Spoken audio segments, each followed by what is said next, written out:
जब सूर्य भगवान धनु राशि को छोड़कर मकर राशि में प्रवेश करते हैं तो इसी दिन को मकर संक्रांति के रूप में मनाया जाता है। संपूर्ण भारत में मकर संक्रांति को बहुत ही हर्ष और उल्लास के साथ मनाया जाता है। वैसे तो इस बार मकर संक्रांति 15 जनवरी को पड़ रही है।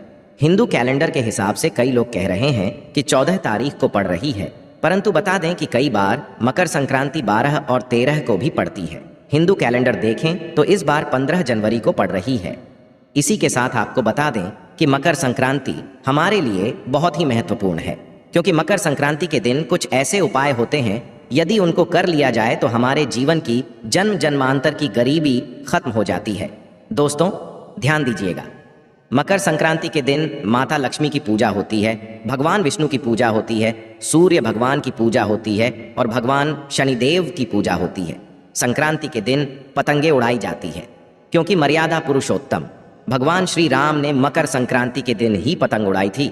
उसके पश्चात से ही यह त्यौहार मनाया जाता है और पूरे देश में इस त्यौहार को मनाया जाता है।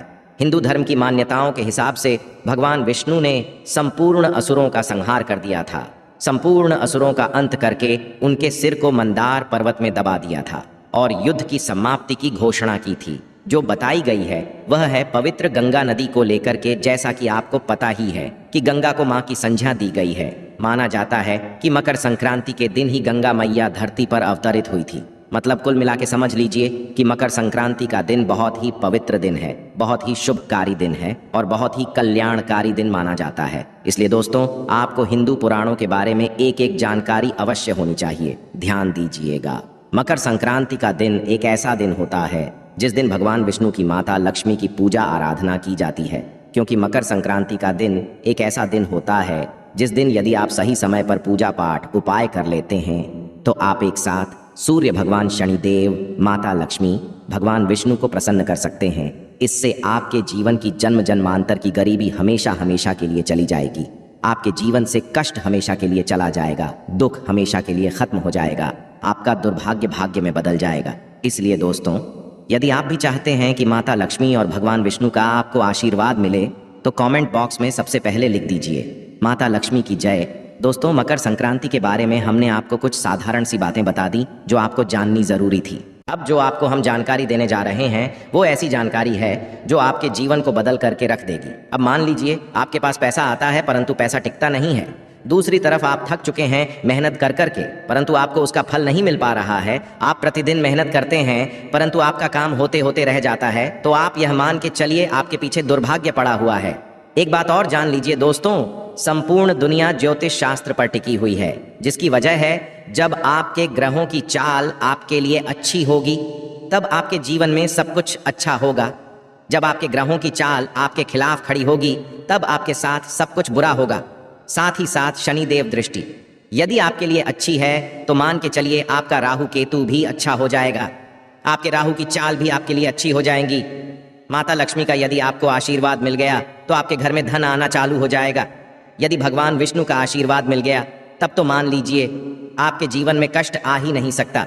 इसलिए दोस्तों आपको जो हम क्रिया बताने जा रहे हैं वह आपको बताई जाएगी 15 जनवरी के हिसाब से, क्योंकि हिंदू पुराणों और ग्रंथों के हिसाब से देखें तो 15 को पड़ने वाली मकर संक्रांति बहुत शुभ और कल्याणकारी है।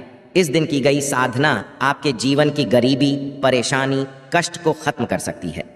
तो बस आपको यह करना है कि मकर संक्रांति के दिन हल्की सी पूजा कुछ वृक्षों के सामने जाकर कर लेनी है। उसके पश्चात उन वृक्षों को छोड़ करके वापस अपने घर पर चले आना है। इससे आपके जन्म जन्मांतर की गरीबी, परेशानी, कष्ट, दरिद्रता हमेशा के लिए खत्म हो जाएगी।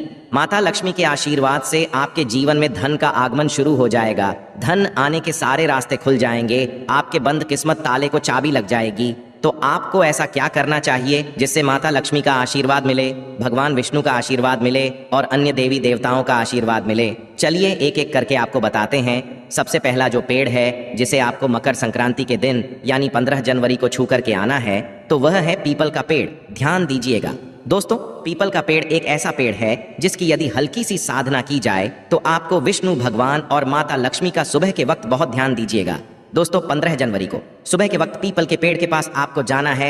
वहां पर एक लोटा जल अर्पित करना है, उसको प्रणाम करना है, पेड़ को छूना है और अपनी मनोकामना बोल देनी है। इतना करने भर से आपको भगवान विष्णु का आशीर्वाद प्राप्त हो जाएगा। मान के चलिए आपका दुर्भाग्य जो है वो तो एक तरह से खत्म ही हो जाएगा। भगवान विष्णु के आशीर्वाद से आपको आकस्मिक धन की प्राप्ति होगी। दूसरी तरफ भगवान विष्णु का आशीर्वाद रक्त होने से आपके जीवन में जो कष्ट आ रहे हैं वो अपने आप हटना चालू हो जाएंगे। अब आपको शनिवार के दिन पीपल के पेड़ के पास जाना है, एक घी का दीपक जलाना है। घी का दीपक जलाकर आपको अपनी मनोकामना बोलनी है। पीपल के पेड़ को बिना छुए केवल घी का दीपक जलाना है।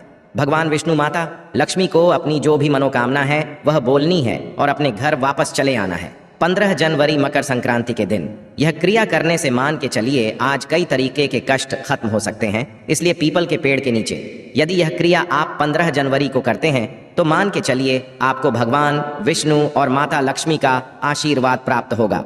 दूसरी क्रिया जो आपको करनी है वो भगवान शंकर के लिए करनी है।